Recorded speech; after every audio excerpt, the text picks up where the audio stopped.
In today's video, I'm going to teach you how to integrate your Outlook emails with Monday.com. By the end, your emails and board items will talk to each other, so routine communication turns into organized, trackable work.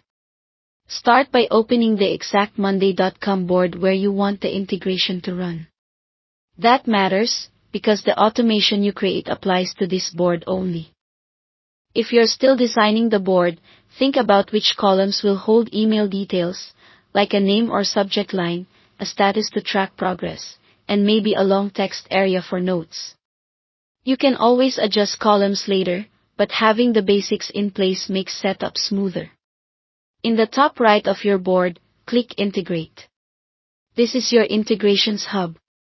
If you don't see it, make sure you're on the main board view and that you have sufficient permissions on the board. In the search bar, type Outlook, then select the Outlook integration banner. This connects Monday.com to Microsoft Outlook, so you can either bring emails in as items or send messages automatically based on changes in the board. You'll now choose a recipe. Recipes are pre-built automation templates. Pick the one that matches your goal, such as, when an email arrives, create an item, or, when a status changes, send an email. You can add more recipes later if your workflow needs both directions, but start with the one you'll use most. Click Connect and sign into your Microsoft Outlook account to grant permission. Make sure you choose the correct mailbox, especially if you use separate work and personal accounts. Some organizations require admin approval if prompted. Follow your company's process to allow the connection. Next, build your automation by filling in the details. For incoming emails, choose how Outlook fields map to your board.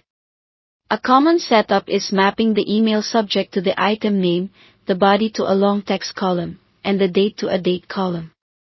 If you want to capture the sender, use a text column unless the sender is always a teammate already in Monday.com's people column.